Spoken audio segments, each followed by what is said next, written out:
नमस्कार दोस्तों, मैं हूं शिवम पांडे और आप सभी का स्वागत है आपके अपने चैनल ट्रिक पॉइंट में।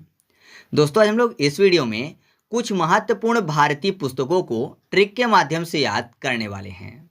तो आप इस वीडियो को शुरू से अंत तक जरूर देखिएगा क्योंकि ये सभी पुस्तकें हमेशा ही एग्जाम में पूछी जाती हैं। तो देरी ना करते हुए चलिए इस वीडियो को शुरू करते हैं। सबसे पहले बात कर लेते हैं ट्रेन टू पाकिस्तान की। यह पुस्तक लिखी है खुशवंत सिंह जी ने। तो ऐसा समझिए कि यहाँ पर शब्द लिखा हुआ है ट्रेन टू पाकिस्तान, यानी ट्रेन से पाकिस्तान, अर्थात पाकिस्तान से भारत के लिए ट्रेन चलती होगी तभी तो कोई भारत का बंदा ट्रेन से पाकिस्तान जा रहा है, मतलब पाकिस्तान ट्रेन जाएगी और पाकिस्तान से भारत आएगी। तो अगर ऐसा होता है कि भारत और पाकिस्तान के बीच में ट्रेन चलती है तो भारत कभी भी खुश नहीं रह पाएगा। क्यों? क्योंकि फिर पाकिस्तान से आतंकवादी आएंगे और भारत पर हमेशा हमला करेंगे। तो आप जानते हैं कि अगर ट्रेन भारत और पाकिस्तान के बीच में चलेगी तो भारत कभी भी खुश नहीं रह पाएगा। तो आपको ऐसे याद हो जाएगा कि ट्रेन टू पाकिस्तान जो है, इस पुस्तक के लेखक कौन है? खुशवंत सिंह जी हैं। अगली पुस्तक है हिंद स्वराज, जिसके लेखक हैं महात्मा गांधी जी। साथ ही साथ पथवे टू गॉड और सत्य के साथ मेरे प्रयोग पुस्तक के भी लेखक महात्मा गांधी जी हैं। तो बहुत ही आसानी से मैं आपको याद करवा दूंगा क्योंकि यहाँ पर देखिए शब्द क्या लिखा हुआ है, हिंद स्वराज। हिंद स्वराज, स्वराज में आपको शब्द मिल जाएगा राज। तो आपको पता है पूरे हिंदुस्तान में राज कौन करता है? महात्मा गांधी करते हैं। कैसे राज करते हैं? आपको पता है अभी भी महात्मा गांधी की जो फोटो है वो हमारे नोटों पर है और नोट जो है पूरे भारत पर राज करती है। जाहिर सी बात है, पैसा हर जगह राज करता है। तो पूरे हिंद में किसका राज है? नोट का, यानी पैसे का। और पैसे में कौन बने हैं? महात्मा गांधी बने हैं। तो आप ऐसा कह सकते हो कि हिंद स्वराज यानी पूरे हिंद में किसका राज है? महात्मा गांधी का। फिर अगली है पथवे टू गॉड। तो पथवे टू गॉड में यहाँ पर देखिए पथ वे, पथ मतलब रास्ता होता है। किसके लिए रास्ता? गॉड के लिए, यानी भगवान के लिए। तो भगवान के पास जाने का रास्ता कौन ढूंढते हैं? साधु महात्मा लोग ढूंढते हैं, ना कि आम इंसान जो कि मोह माया में फंसा हुआ है। बल्कि साधु महात्मा लोग क्या करते हैं? भगवान के पास जाने का पथ ढूंढते हैं, वे ढूंढते हैं। वे मतलब भी रास्ता होता है। तो आप ऐसे याद रखिएगा, पथवे टू गॉड पुस्तक के लेखक कौन है? साधु महात्मा फॉर महात्मा गांधी जी। फिर सत्य के साथ मेरे प्रयोग। तो जाहिर सी बात है, सत्य के साथ प्रयोग कौन कर सकता है? कोई साधु महात्मा ही कर सकते हैं, है ना। क्योंकि आपको पता है नॉर्मल इंसान जो होता है कहीं ना कहीं झूठ बोलता ही है। तो सत्य कौन बोलते हैं? साधु महात्मा लोग बोलते हैं। तो सत्य के साथ प्रयोग केवल और केवल साधु महात्मा कर सकते हैं। तो आपको याद हो जाएगा कि सत्य के साथ मेरे प्रयोग पुस्तक के लेखक कौन है? महात्मा गांधी हैं। तो उम्मीद करता हूं आपको चारों पुस्तकें अच्छे से याद हो गई होंगी अभी तक। तो अगर आपको याद हो रही हैं तो जल्दी से आप वीडियो को लाइक कर दीजिए और एक कमेंट कर दीजिए कि आपको वीडियो कैसी लग रही है। फिर अगली पुस्तक है सत्यार्थ प्रकाश। सत्यार्थ प्रकाश पुस्तक के लेखक हैं दयानंद सरस्वती जी। बहुत ही महत्वपूर्ण पुस्तक है। यहाँ पर देखिए सरस्वती माता की बात हो रही है दयानंद सरस्वती में, और सत्यार्थ प्रकाश में आपको शब्द मिलेगा सत्य पर प्रकाश। तो ऐसा मानिए कि क्या सत्य है और क्या झूठ है उस पर प्रकाश कौन डाल सकता है? जिसके पास ज्ञान हो, और ज्ञान की देवी कौन है? माँ सरस्वती। तो आप ऐसा कह सकते हो कि जिसके ऊपर माँ सरस्वती का आशीर्वाद होगा उसी के ऊपर सत्य के प्रकाश डालने की क्षमता होगी। मतलब वही समझ पाएगा कि कौन सी चीज़ सही है और कौन सी चीज़ गलत है। क्योंकि जिसके पास दिमाग नहीं होगा तो वो सत्य पर प्रकाश नहीं डाल पाएगा और झूठ पर भी भरोसा कर लेगा। तो आप ऐसे आसानी से याद रख सकते हो कि सत्यार्थ प्रकाश पुस्तक के लेखक कौन है? दयानंद सरस्वती जी। फिर हम लोग बात कर लेते हैं अगली पुस्तक की। तो अगली पुस्तक है बृहद संहिता, जिसके लेखक हैं बराह मिहिर। ये तो और भी आसानी से याद हो जाएगा। बृहद लिखा हुआ है। बृहद मतलब क्या होता है? बड़ा होता है। बृहद मतलब बड़ा होता है। बड़ा फॉर बराह मिहिर। बड़ा शब्द यहाँ पर लिखा हुआ मिल जाएगा ना, बड़ा बड़ा। तो आप ऐसे याद रखिएगा, बृहद मतलब बड़ा होता है। तो बृहद संहिता पुस्तक के लेखक बराह मिहिर हैं। फिर अगली पुस्तक है मेघदूत, जिसके लेखक हैं कालिदास। तो मेघदूत, मेघ मतलब बादल होता है, तो बादल को काली घटा भी बोलते हैं और वैसे भी बादल काले ही दिखते हैं। तो आप ऐसे याद रखिएगा कि मेघदूत जो पुस्तक है उसके लेखक कौन है? कालिदास हैं। फिर अगली पुस्तक जो है वह है द डिस्कवरी ऑफ इंडिया, और इसके लेखक हैं जवाहरलाल नेहरू जी। तो देखिए क्या लिखा हुआ है, डिस्कवरी ऑफ इंडिया, यानी भारत की खोज करने की बात हो रही है।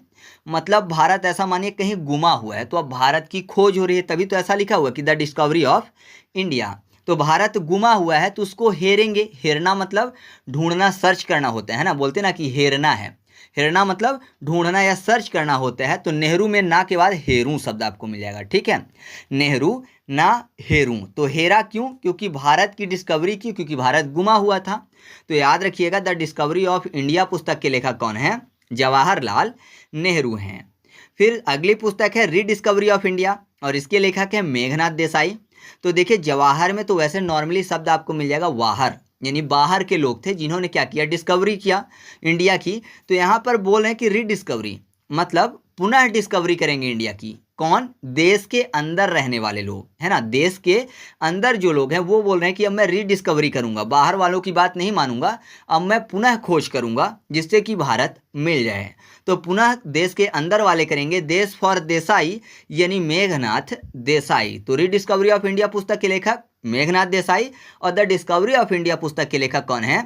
जवाहरलाल नेहरू जी। नेक्स्ट पुस्तक है you are born to blossom, जिसके लेखक है डॉक्टर एपीजे अब्दुल कलाम और अरुण तिवारी जी। आपको पता है एपीजे अब्दुल कलाम जी को क्या बोला जाता है? Missile man. और मिसाइल अगर कहीं पर मारेंगे तो वो क्षेत्र ब्लास्ट होके उड़ जाएगा, तो ब्लास्ट हो जाएगा, ब्लास्ट फॉर ब्लासम। तो आप ऐसे याद रख सकते हैं। और उड़ जाएगा तो उड़ना से आपको अरुण याद हो जाएगा, उरुण, अरुण। तो आप ऐसे याद रखिएगा, you are born to blossom पुस्तक के लेखक कौन है? डॉक्टर एपीजे अब्दुल कलाम और अरुण तिवारी जी। नेक्स्ट पुस्तक है अनटचेबल, जिसके लेखक है मुल्कराज आनंद जी। कैसे याद रखेंगे? यहाँ पर देखिए, अनटचेबल मतलब छुआछूत वाले टचेबल की बात हो रही है।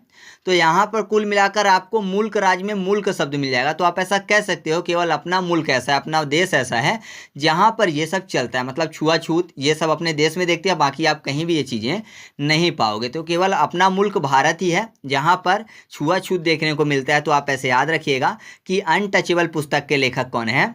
मुल्कराज आनंद जी हैं। फिर अगली पुस्तक जो है वह है a long walk to freedom, जिसके लेखक हैं नेल्सन मंडेला जी। अब देखिए क्या लिखा हुआ है, a long walk to freedom, यानी फ्रीडम की बात हो रही है। वो भी फ्रीडम के लिए क्या करना है? लॉन्ग वॉक करना है। तो किस चीज़ की फ्रीडम चाहिए? जाहिर सी बात है अपने नेशन की चाहिए, अपने देश की चाहिए। तो नेशन फॉर नेल्सन मंडेला। तो आप ऐसे याद रखिएगा, a long walk to freedom पुस्तक के लेखक कौन है? नेल्सन मंडेला हैं। फिर अगली पुस्तक है क्या गलत हुआ और क्यों, जिसकी लेखक है किरण बेदी जी। इंपॉर्टेंट पुस्तक है। यहाँ पर देखिए क्या लिखा हुआ है, क्या गलत हुआ और क्यों। तो सीधा सा नहीं लग रहा है ऐसे जैसे कोई कारण ढूंढने की बात हो रही हो कि क्या गलत हुआ और क्यों गलत हुआ, ये कारण ढूंढना है। तो कारण फॉर किरण यानी किरण बेदी। तो आप ऐसे याद रखिएगा कि क्या गलत हुआ और क्यों पुस्तक की लेखक कौन है? किरण बेदी जी हैं। फिर अगली पुस्तक है वॉर एंड पीस, जिसके लेखक हैं लियो टॉलस्टॉय। तो देखिए क्या लिखा हुआ है, टॉलस्टॉय मतलब टॉय शब्द आपको मिल जाएगा। टॉय मतलब क्या होता है? खिलौना होता है। और लियो यानी लेने की बात। तो वॉर एंड पीस, आपको पता है खिलौना जो है किससे संबंधित है? बच्चों से संबंधित है।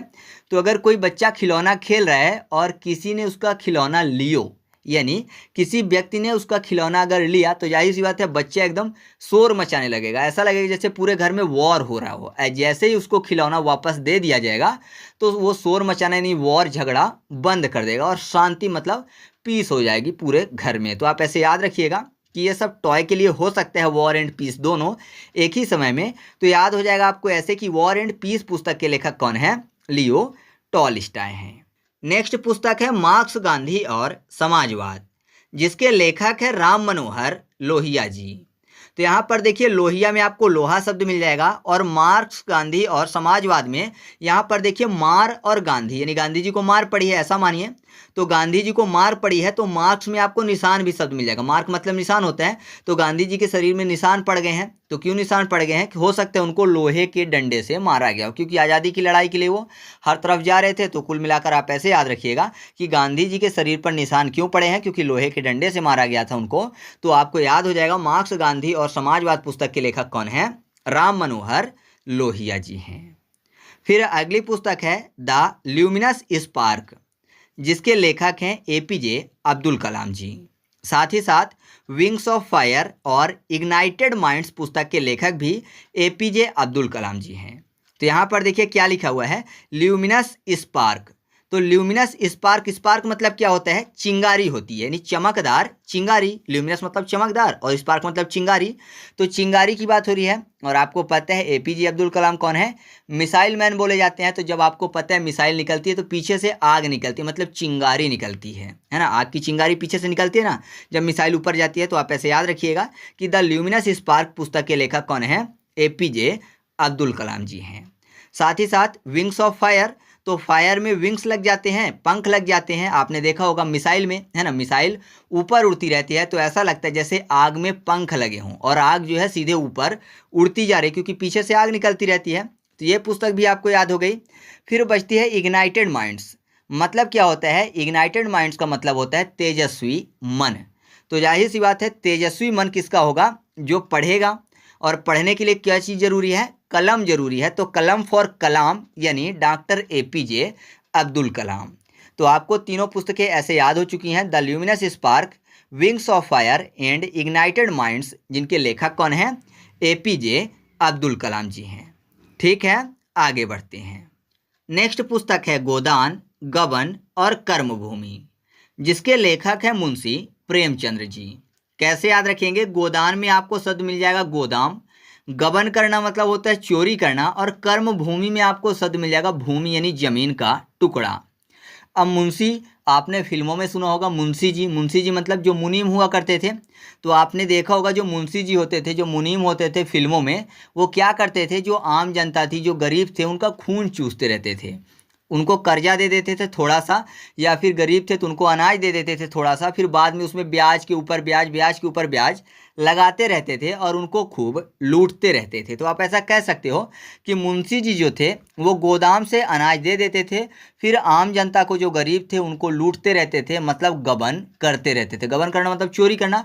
तो जाहिर सी बात है एक तरीके की चोरी हो गई, क्योंकि उनको धोखा दे रहे हैं। या फिर क्या करते थे, बाद में उनके ऊपर जब बहुत ज़्यादा कर्जा हो जाता था तो उनकी भूमि ले लेते थे। कौन, मुंशी जी। तो भूमि फॉर कर्म भूमि।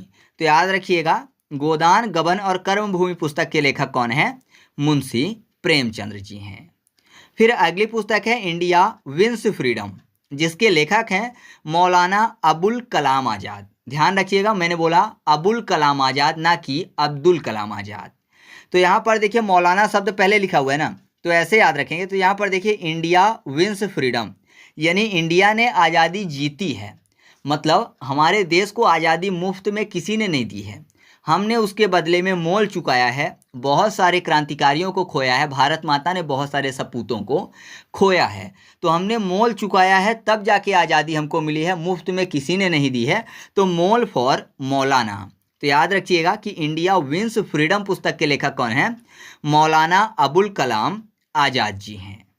फिर अगली पुस्तक है माई प्रेसिडेंटल ईयर्स, जिसके लेखक हैं आर वेंकट रमन। प्रेसिडेंट मतलब राष्ट्रपति, और आपको पता है राष्ट्रपति के पास इतनी ज़्यादा सुरक्षा होती है कि उनको संकट वंकट नहीं आते हैं, है ना। तो राष्ट्रपति के पास कोई भी संकट वंकट नहीं आते हैं। तो वंकट फॉर वेंकट रमन। तो याद रखिएगा इस पुस्तक के लेखक कौन है, आर वेंकट रमन जी हैं। फिर अगली पुस्तक है हितोपदेश, जिसके लेखक हैं नारायण पंडित।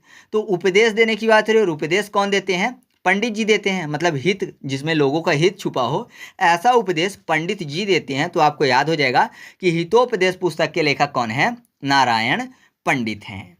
अगली पुस्तक है ए सूटेबल वॉच, जिसके लेखक हैं विक्रम सेठ जी।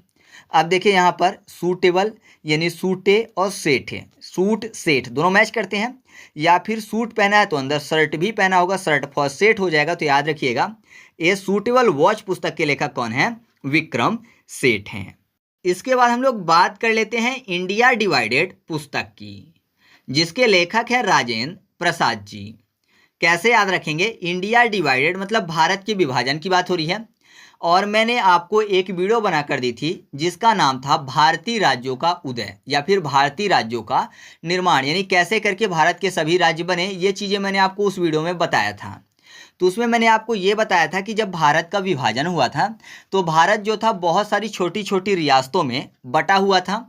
तो उन रियासत के राजा हुआ करते थे, और आज़ादी के समय सभी राजाओं को बोला गया था तीन चीज़ें, या तो आप भारत में शामिल हो जाओ, या आप पाकिस्तान में शामिल हो जाओ या फिर आप स्वतंत्र भी रह सकते हो। तो 3 ऑप्शन दिए गए थे विभाजन के समय में। तो मैंने आपको बताया था जैसे भारत में मध्य प्रदेश की राजधानी भोपाल है, भोपाल के राजा, हैदराबाद के राजा, और गुजरात के पास पड़ता है जूनागढ़, तो जूनागढ़ के राजा ये चाहते थे कि हम पाकिस्तान में शामिल हो जाए। बाद में इनको अलग अलग तरीके से भारत में शामिल किया गया।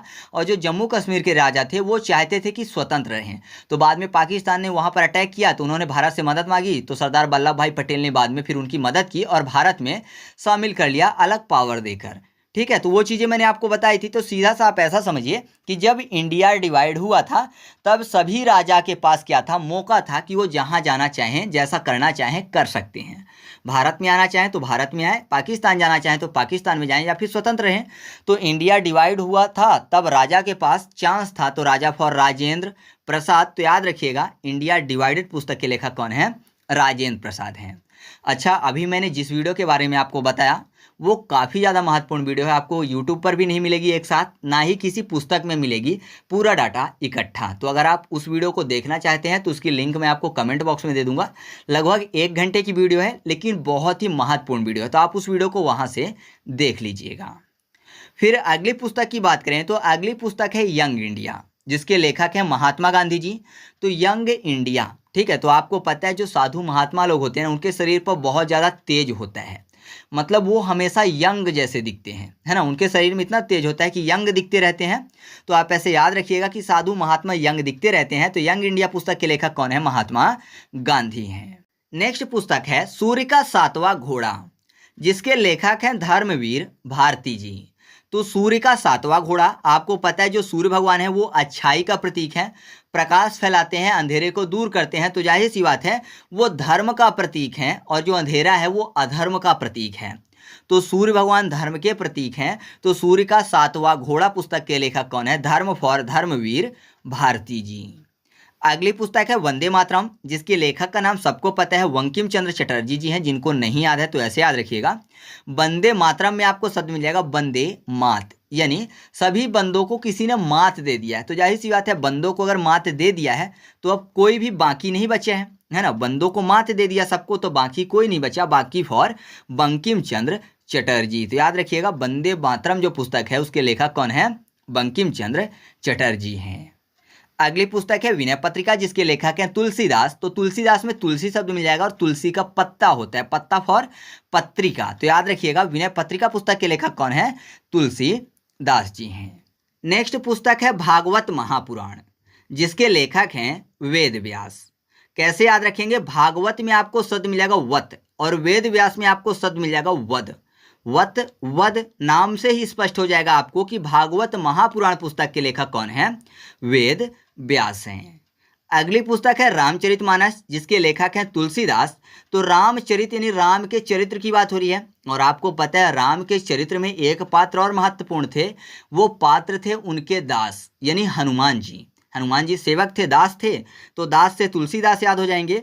या फिर ऐसे याद रखिए कि जब राम भगवान और सीता माता वन से वापस आ गए थे तब हनुमान जी के लिए भोज रखा गया था और बोला गया था जितना मन उतना खा सकते हो आप हनुमान। तो सीता माता बना रही थी और हनुमान जी जो थे वो खाना बंद ही नहीं कर रहे थे, लगातार खाते जा रहे थे, अनाज चुगता जा रहा था। फिर बाद में क्या किया था सीता माता ने कि हनुमान जी को जो भोजन दिया उसमें तुलसी के पत्ता रख दिया। तो हनुमान जी जैसे तुलसी का पत्ता उन्होंने खाया और थाली में पड़ा था तो उनकी जो था वो संतुष्टि मिल गई, मतलब वो खाना बंद कर दिए। तो ऐसे भी आप याद रख सकते हो। फिर अगली पुस्तक है कामायनी और आंसू, जिसके लेखक हैं जयशंकर प्रसाद जी। महत्वपूर्ण पुस्तक है। तो यहाँ पर देखिए आंसू आंख से निकलते हैं और जयशंकर में शंकर, शंकर भगवान आंखों के लिए प्रसिद्ध हैं क्योंकि त्रिनेत्रधारी हैं, 3 नेत्र हैं, अलग हैं सबसे, तो आंखों से आंसू निकलते हैं। तो आप ऐसे याद रखिएगा जो आंसू पुस्तक है वो जयशंकर प्रसाद जी उसके रचनाकार हैं। और कामायनी में आपको शब्द मिल जाएगा काम। तो आपको पता है एक बार कामदेव को भगवान शिव ने भस्म कर दिया था अपनी तीसरी आंख खोलकर, है ना, वो उनके ऊपर अपना प्रभाव डालना चाहते थे। तो बाद में क्या किया था, भगवान शिव ने अपनी आंख खोली, तीसरी नेत्र खोली और उनको भस्म कर दिया। तो आप ऐसे याद रख सकते हो कि कामायनी पुस्तक के भी लेखक कौन है, जयशंकर प्रसाद जी हैं। इसके बाद अगली पुस्तक है अष्टाध्यायी, जिसके लेखक हैं पाणिनि। कैसे याद रखेंगे, यहाँ पर देखिए अष्टाध्यायी में आपको शब्द मिल जाएगा 8 अध्याय, यानी ऐसा लग रहा है जैसे 8 अध्याय की बात हो रही है, 8 चैप्टर की बात हो रही है। तो बोल देते हैं ना कि अभी मैंने इतने चैप्टर पढ़ लिए हैं और इतने नहीं पढ़े हैं, तो बोला कि 8 अध्याय अभी बचे हुए हैं, 8 अध्याय अभी पढ़ेंगे। तो बोलेंगे पढ़ना 8 अध्याय। तो आपको याद हो जाएगा पढ़ना फॉर पाणिनि। तो अष्टाध्यायी पुस्तक के लेखक कौन है? पाणिनि हैं। नेक्स्ट पुस्तक है उर्वशी और कुरुक्षेत्र, जिसके लेखक है रामधारी सिंह दिनकर जी। तो यहाँ पर देखिए रामधारी में आपको शब्द मिल जाएगा धारी, और कुरुक्षेत्र आपको पता है कुरुक्षेत्र में क्या हुआ था, महाभारत का युद्ध हुआ था। तो महाभारत के युद्ध में आपको पता है धारदार हथियार चल रहे थे, तो कुरुक्षेत्र में धारदार हथियार चल रहे थे, तो धार फॉर रामधारी सिंह दिनकर। और उर्वशी याद रखना है, तो उर्वशी में उर्वशी, उर में बसना मतलब हृदय में बसना, उर मतलब हृदय होता है। तो आपने देखा था कि हनुमान जी ने अपना सीना चीर के दिखाया था कि राम भगवान और सीता माता उनके उर यानी उनके हृदय में वास करते हैं। तो आप ऐसे याद रख सकते हो कि राम जी उनके हृदय पे वास करते थे, उर में वास करते थे, राम फॉर रामधारी सिंह दिनकर। अगली पुस्तक है पद्मावत, जिसके लेखक हैं मलिक मोहम्मद जैसी। पद्मावत में पद शब्द मिल जाएगा, और पद किसका, तो यहाँ पर देखिए मालिक शब्द आपको मिल जाएगा। तो मालिक का पद है ना, मालिक का पद होता है, और नौकर का पद। तो आप ऐसे याद रखिएगा कि पद्मावत पुस्तक के लेखक कौन है? मलिक मोहम्मद जैसी हैं। अगली पुस्तक है साहित्य लहरी, जिसके लेखक हैं सूरदास। तो सूर को कर लेते हैं सुर। तो आपको पता है अगर बहुत अच्छा सुर है तो जो श्रोता हैं, जो लोग सुन रहे हैं गाना, वो लहराने लगते हैं, झूमने लगते हैं ना, झूमने लगना, लहराने लगना। तो लहराना फॉर साहित्य लहरी। तो आप ऐसे याद रखिएगा साहित्य लहरी पुस्तक के लेखक कौन है? सूरदास हैं। अगली पुस्तक राजतरंगिणी है, जिसके लेखक हैं कल्हड़। कल्हड़ को करते हैं कुल्हड़, और कुल्हड़ में जो पैसे होते हैं जब कुल्हड़ को फोड़ते हैं तो उसको गिनते हैं, तो गिनी फॉर राजतरंगिणी। तो याद रखिएगा राजतरंगिणी पुस्तक के लेखक कौन है? कल्हड़ हैं। नेक्स्ट पुस्तक है poverty and un British rule in India, जिसके लेखक हैं दादा भाई नौरोजी जी। तो पॉवर्टी मतलब गरीबी होती है, और आपने देखा होगा जो लोग बहुत ज़्यादा गरीब होते हैं तो उनके पास 2 वक्त का खाना भी नहीं होता है। तो आप ऐसा कह सकते हो कि नो रोटी, यानी उनको रोटी नहीं मिलती है। नो रोटी नो रोजी, है ना, नो रोजी नो रोटी। तो आप ऐसे याद रखिएगा कि poverty and un British rule in India पुस्तक के लेखक कौन है? दादा भाई नौरोजी जी हैं। ठीक है, आगे बढ़ते हैं। इसके बाद हम लोग बात कर लेते हैं द वेल्थ ऑफ नेशन पुस्तक की, जिसके लेखक हैं एडम स्मिथ जी। तो द वेल्थ ऑफ नेशन यानी राष्ट्रों के धन की बात हो रही है। वेल्थ मतलब धन होता है, नेशन मतलब राष्ट्र, तो राष्ट्रों के धन की बात हो रही है। तो आप ऐसा कह सकते हो कि बहुत सारे राष्ट्रों की अगर मुद्रा आपको कहीं मिल जाए, मान लीजिए आप कहीं गए हैं और किसी दूसरे देश का पैसा आपको मिल गया है, तो जाहिर सी बात है आप उसको अपने पॉकेट में रख लेते हो, ना कि खर्च करते हो। मान लीजिए आपको कहाँ का मिल जाए, अमेरिका का मिल जाए, ऑस्ट्रेलिया का पैसा मिल जाए, पाकिस्तान का मिल जाए, तो आप उसको खर्च नहीं करोगे, बल्कि एक नोट आपको मिली है तो उसको ऐड करके रख लोगे। तो ऐड फॉर एडम स्मिथ। तो याद रखिएगा द वेल्थ ऑफ नेशन पुस्तक के लेखक कौन है? एडम स्मिथ हैं। या फिर आप किसी दूसरे देश में रह रहे हो तो अपने देश का पैसा मिला तो आप उसको रख लेते हो ऐड करके, यानी जोड़कर रख लेते हो। ठीक है, फिर अगली पुस्तक है गीत गोविंद, जिसके लेखक हैं जयदेव। तो गीत किसके? गोविंद के। तो गीत गोविंद के गाए जा रहे हैं, तो जाहिर सी बात है उनका जयकारा तो लगाना पड़ेगा लास्ट में, तो जयकारा फॉर जयदेव। तो याद रखिएगा गीत गोविंद पुस्तक के लेखक जयदेव हैं। अगली पुस्तक है मालगुड़ी डेज, जिसके लेखक हैं आर के नारायण जी। तो मालगुड़ी को करते हैं मालगाड़ी। मालगाड़ी आपको पता है पहले के टाइम पे क्या होता था कि जो मालगाड़ियाँ निकलती थी तो जब उनमें कुछ लदा होता था तो लूटपाट हो जाती थी, जैसे डाकू लोग होते थे वो लूटपाट कर लेते थे, तो मालगाड़ी को रोक लेते थे। रोक फॉर आर के, रोक आर और के। तो आप ऐसे याद रखिएगा मालगुड़ी डेज पुस्तक के लेखक कौन है? आर के नारायण हैं। अगली पुस्तक गोरा है, जिसके लेखक है रविंद्रनाथ टैगोर जी। तो टैगोरा, ठीक है, टैगोर गोरा, तो आपको ऐसे क्लियर हो जाएगा, टैगोर में गोरा शब्द आपको मिल जाएगा। तो गोरा पुस्तक के लेखक कौन है? रविंद्रनाथ टैगोर जी हैं। अगली पुस्तक है इंडिका, जिसके लेखक हैं मेगास्थनीज। तो इंडिका को करते हैं इंडिया, और आपको पता है इंडिया छोटा स्थान नहीं है बल्कि मेगा स्थान है, बड़ा स्थान है ना। इंडिया जो है बहुत ही बड़ा स्थान है, छोटा तो है नहीं। तो आप ऐसे याद रखिएगा इंडिया मेगा स्थान है। तो इंडिका पुस्तक के लेखक कौन है? मेगास्थनीज हैं। इसके बाद अगली पुस्तक है गीतांजलि, जिसके लेखक हैं रविंद्रनाथ टैगोर जी। तो रविंद्र में आपको रवि, रवि मतलब सूर्य भगवान की बात हो रही है। टैगोर में गोर, गोर मतलब होता है पैर, ठीक है, गोर मतलब पैर होता है। तो गीतांजलि में आपको शब्द मिल जाएगा जली। तो आपको पता है गर्मी के समय में जब सूर्य भगवान निकलते हैं तो कितनी ज़्यादा धूप होती है, और धूप के कारण क्या होता है, अगर कोई बाहर निकला तो उसका गोर यानी पैर जल जाता है। तो रवि यानी सूर्य भगवान के कारण इंसान जल जाता है, तो जली फॉर गीतांजलि। तो याद रखिएगा गीतांजलि पुस्तक के लेखक कौन है, रविंद्रनाथ टैगोर जी हैं। अगली पुस्तक है भारत भारती, जिसके लेखक हैं मैथिली शरण गुप्त जी। तो भारत भारती यानी भारत जो है भारतीयों के लिए है, तो केवल भारतीय ही शरण लेंगे, ना कि दूसरे देश के लोग आकर यहाँ पर शरण लेंगे। तो भारत भारतीयों का है, इसलिए भारतीय ही शरण लेंगे। तो शरण फॉर मैथिली शरण गुप्त। याद हो गया ना। अगली पुस्तक है अनामिका, जिसके लेखक हैं सूर्यकांत त्रिपाठी निराला जी। तो अनामिका मतलब क्या होता है, बिना नाम की। अनामिका यानी बिना नाम। तो आज के समय पर अगर कोई भी व्यक्ति बिना नाम को, मान लीजिए किसी का नामकरण ना हुआ हो, है ना, मतलब उसका कोई भी नाम नहीं है, जैसे मेरा नाम है, आपका नाम है, लेकिन एक व्यक्ति है जिसका कोई भी नाम नहीं है, तो बोलेंगे ना कि एकदम वो निराला है ना, पूरी तरह से पूरे समाज से निराला दिखेगा आपको। तो निराला फॉर क्या हो जाएगा, सूर्यकांत त्रिपाठी निराला। तो याद रखिएगा अनामिका पुस्तक के लेखक कौन है, सूर्यकांत त्रिपाठी निराला जी हैं। अगली पुस्तक है मुद्रा राक्षस, जिसके लेखक हैं विशाख दत्त। तो मुद्रा क्या है, राक्षस है, और राक्षस कैसे होते हैं, विशाल होते हैं। जैसे कुंभकर्ण, रावण, मेघनाथ सब विशाल रूप धारण कर लेते थे, तो जो राक्षस होते हैं विशाल होते हैं। विशाल फॉर विशाख दत्त, ठीक है। तो याद रखिएगा मुद्रा राक्षस पुस्तक के लेखक कौन है, विशाख दत्त हैं। अगली पुस्तक है अर्थशास्त्र, जिसके लेखक हैं चाणक्य। तो ये ट्रिक से याद करवाने की जरूरत नहीं है, सबको पता है अर्थशास्त्र पुस्तक के लेखक कौन है, चाणक्य हैं। तो कोई भी ट्रिक मैं नहीं बताऊंगा, महत्वपूर्ण पुस्तक है, सबको अच्छे से पता है। फिर अगली पुस्तक है पंचतंत्र, जिसके लेखक हैं विष्णु शर्मा जी। तो पंचतंत्र में यहाँ पर 5 मिल जाएगा, और विष्णु भगवान आपको पता है जब क्षीर सागर में लेटे रहते हैं तो शेषनाग जो पंचमुख धारण किए हैं वो उनके ऊपर छांव बनाकर रखते हैं।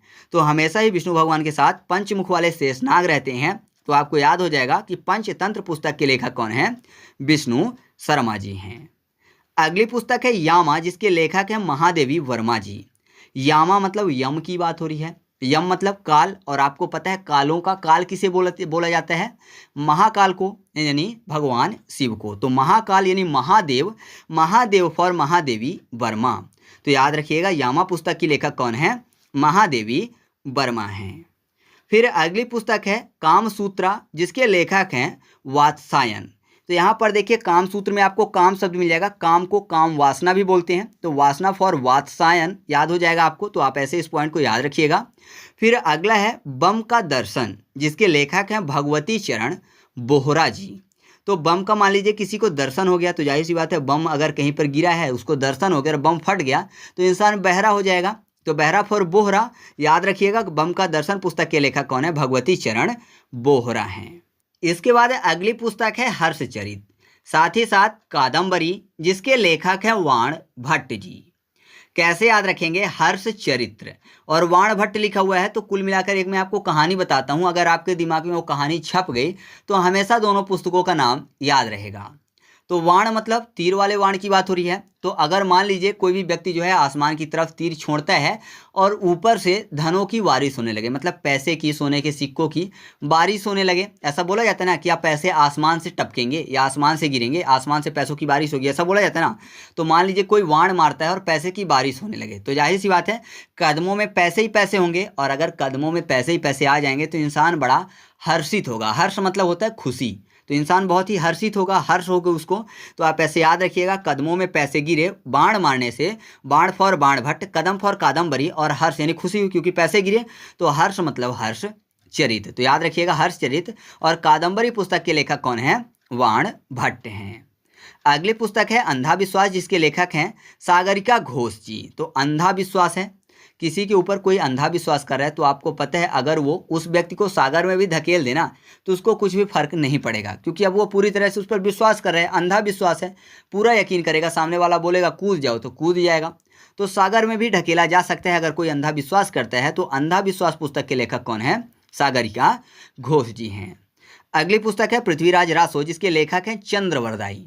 तो देखिए क्या लिखा हुआ है, पृथ्वीराज यानी कोई व्यक्ति है जिसने पूरी पृथ्वी में राज कर लिया है। अब पृथ्वी में राज कर लिया तो जाहिर सी बात है अब वो और आगे जाना चाहेगा, तो बोलेगा मुझे चांद चाहिए, मतलब अब चांद पर राज करने की कोशिश करेगा, क्योंकि पूरी पृथ्वी पर राज तो कर चुका है। तो आप ऐसे याद रखिएगा कि अब चांद मांगेगा तो पृथ्वीराज रासो पुस्तक के लेखक कौन है? चांद फॉर चंद्रवरदाई। ठीक है। बाबरनामा जो पुस्तक है उसके लेखक बाबर हैं। बाबरनामा बाबर क्लियर हो रहे हैं। अगली पुस्तक है हाफ ए लाइफ, जिसके लेखक हैं वी.एस. नायपाल। तो हाफ ए लाइफ मतलब किसी को बोला जा रहा है कि आपको लाइफ मिलेगी लेकिन हाफ मिलेगी, पूरी नहीं मिलेगी। तो हमेशा इंसान यही बोलेगा नहीं नहीं नहीं मुझे पूरी लाइफ चाहिए, है ना, आधी लाइफ किसी को नहीं चाहिए, बोलेगा नहीं नहीं मुझे पूरी लाइफ चाहिए। नहीं नहीं फॉर नायपाल। तो याद रखिएगा हाफ ए लाइफ पुस्तक के लेखक कौन है? वी.एस. नायपाल हैं। फिर अगली पुस्तक है स्पीड पोस्ट, जिसके लेखक हैं शोभा डेजी। तो स्पीड पोस्ट, मान लीजिए कोई स्पीड पोस्ट कर रहा है तो स्पीड पोस्ट में क्या होता है? चीज़ें जल्दी पहुंच जाती हैं। तो बोला जा रहा है कि स्पीड पोस्ट करोगे तो कल सुबह डे में पहुंच जाएगा, है ना, यानी कल सुबह तक पहुंच जाएगा। सुबह फॉर शोभा, है ना। तो आप ऐसे याद रखिएगा स्पीड पोस्ट पुस्तक के लेखक कौन है? शोभा डे हैं। नॉर्मली पोस्ट करेंगे तो बहुत टाइम लग जाता है, स्पीड पोस्ट में सुबह या फिर ऐसा बोलिए कि इस दिन तक पहुंच जाएगा, ऐसा बोल दिया जाता है। फिर अगली पुस्तक है शाहनामा, जिसके लेखक हैं फिरदौसी। शाहनामा यानी ऐसा मानिए कि सही नाम, कोई व्यक्ति है जिसने नाम लिखा तो गलत लिख दिया होगा, इसीलिए तो बोल रहे हैं कि सही नाम लिखो, मतलब सही नाम फिर से लिखो, तो फिर से फॉर फिरदौसी। तो शाहनामा पुस्तक के लेखक कौन है? फिरदौसी हैं। इसके बाद अगली पुस्तक है आईने अकबरी, जिसके लेखक हैं अबुल फजल जी। साथ ही साथ अकबरनामा पुस्तक के भी लेखक अबुल फजल ही हैं। तो कैसे याद रखेंगे? अबुल में आपको शब्द मिल जाएगा आ बुल, यानी कोई बुल को बुला रहा है। बुल मतलब होता है सांड। तो आपको पता है सांड काफ़ी गुस्से वाला जानवर होता है, तो अगर उसको कोई बुलाएगा तो वो मार देगा। और अकबर में आपको शब्द मिल जाएगा कबर, तो मार देगा तो जान से ही चला जाएगा, यानी कबर में चला जाएगा। तो आप ऐसे याद रखिएगा कि आईने अकबरी और अकबरनामा जो है दोनों की दोनों पुस्तक के लेखक कौन हैं? अबुल फजल हैं। अगली पुस्तक है हुमायूंनामा, जिसको लिखा है गुलबदन बेगम ने। तो काफ़ी ज़्यादा कन्फ्यूजन होती थी जो नामा शब्द से आते थे, लेकिन आज के बाद आपको दिक्कत नहीं होगी। तो हुमायूं में आपको शब्द मिल जाएगा हुम मायू, यानी माँ आयु, आयु शब्द आपको मिल जाएगा। तो आपको पता है आयु के हिसाब से इंसान का जो बदन है, जो शरीर है, वो बेदम होता जाता है ना। आयु के हिसाब से अगर इंसान की आयु बढ़ती जा रही है, वो सयाना होता जा रहा है, तो इंसान का जो बदन है, शरीर है, बेदम हो जाता है, कमज़ोर हो जाता है। तो बदन यानी गुलबदन और बेदम फॉर बेगम। तो याद रखिएगा कि हुमायूंनामा पुस्तक के लेखक कौन है? गुलबदन बेगम हैं। तो ऐसे ये नामा वाले तो क्लियर हो गए, जैसे बाबरनामा के बाबर। शाहनामा तो मैंने बोला सही नाम लिखो, एक बार गलत नाम लिखा होगा तभी तो बोल रहा है सही नाम लिखो, मतलब फिर से लिखो। फिर फॉर फिरदौसी। ऐसे ही याद किया हम लोगों ने अकबरनामा, मैंने आपको बताया कोई बुल को बुला रहा था, तो बुल को बुलाएंगे, बुल गुस्सैला होता है, मार देगा तो सामने वाला कब्र में चला जाएगा। तो अकबरनामा पुस्तक के लेखक अबुल फजल। ऐसे ही हुमायूंनामा का मैंने आपको बता ही दिया कि गुलबदन बेगम, क्योंकि आयु के हिसाब से इंसान का शरीर जो है, बदन जो है वो बेदम होता है, तो बदन बेदम यानी गुलबदन बेगम। इसके बाद अगली पुस्तक है गाइड, जिसके लेखक हैं R.K. नारायण जी। कैसे याद रखेंगे? यहाँ पर देखिए गाइड शब्द आपको मिल जाएगा। गाइड में आपको शब्द मिल जाएगा गाय। गाय मतलब काऊ की बात हो रही है, और आपको पता है काऊ की सेवा करने के लिए गोपाल आए थे, मतलब नारायण जो थे वो कृष्ण भगवान के रूप में आए थे धरती में गाय की सेवा करने के लिए। तो नारायण फॉर R.K. नारायण। तो याद रखिएगा गाइड पुस्तक के लेखक कौन है? R.K. नारायण हैं। फिर लास्ट पुस्तक बचती है चंद्रकांता, जिसके लेखक हैं देवकी नंदन खत्री। तो ये आपको खुद से याद रखना है, इसकी ट्रिक मैं नहीं बना पाया हूँ, बहुत ही महत्वपूर्ण पुस्तक है। तो आप 2 से 4 बार इसको पढ़ लीजिए ध्यान से, तो आपको याद हो जाएगा। तो इस तरीके से अपना टॉपिक कंप्लीट हुआ। आपके सामने कुछ प्रश्न दिख रहे हैं, इनके उत्तर आपको कमेंट करके बताना है। और हाँ, अगर आप इसका फुल MCQ टेस्ट सॉल्व करना चाहते हो तो टेलीग्राम पर जाकर सर्च करिएगा ट्रिक पॉइंट क्विज और ग्रुप को ज्वाइन कर लीजिएगा, ठीक है। और इस वीडियो को अगर अभी तक आपने लाइक नहीं किया तो लाइक कर दीजिए और दोस्तों के साथ भी शेयर कर दीजिए, जिससे कि ज़्यादा से ज़्यादा व्यू आ सकें और मैं और ज़्यादा वीडियो बनाने के लिए प्रेरित हो सकूं। तो चलिए मिलते हैं अगले वीडियो में, तब तक के लिए जय हिंद।